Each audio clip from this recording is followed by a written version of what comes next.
Samedi 17 septembre. C'est une chose bonne qu'on attende, et dans le silence, le salut de l'Éternel. Lamentation de Jérémie, chapitre 3, verset 26. Vous réjouissant dans l'espérance, patient dans la tribulation, persévérant dans la prière. Romains 12, verset 12. 14 ans dans une cellule. Dimanche matin dans un pays de l'Est, Richard, selon son habitude, sera dans un lieu de culte. Une voiture s'arrêta près de lui. 4 hommes surgissent, lui mettent les menottes et l'amènent.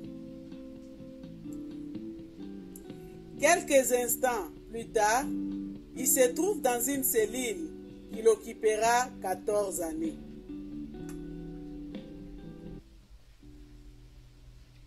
Cellule sombre sans jamais un rayon de lumière, aucun compagnon.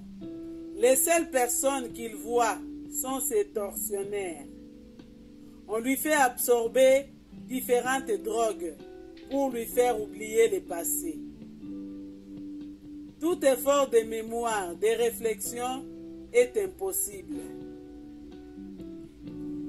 Quelquefois, la plus longue prière qu'il peut prononcer est celle-ci. Jésus, je t'aime. Des cellules voisines lui arrivent des cris d'autres prisonniers devenus fous. On informe faussement sa femme qu'il est mort et ne veut pas le croire. On envoie pour la persuader des hommes qui disent avoir été en prison avec lui. Elle ne les écoute pas. Elle prie toujours. Dieu attend ses prières. Et son mari, au bout de 14 années, lui est rendu.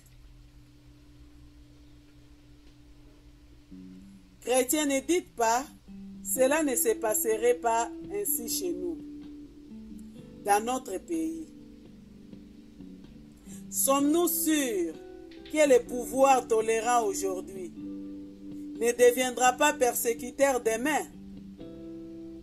Rendons grâce à Dieu chaque jour pour toutes les libertés dont nous jouissons. Mettons à profit le temps de paix pour annoncer la bonne nouvelle du salut à tous les hommes et pour servir Dieu. Prions pour ceux qui sont persécutés et pour les persécuteurs eux-mêmes, dont la responsabilité, s'ils ne se tournent pas vers le Seigneur Jésus, sera effrayante au jour du jugement. Je crois dans tes promesses.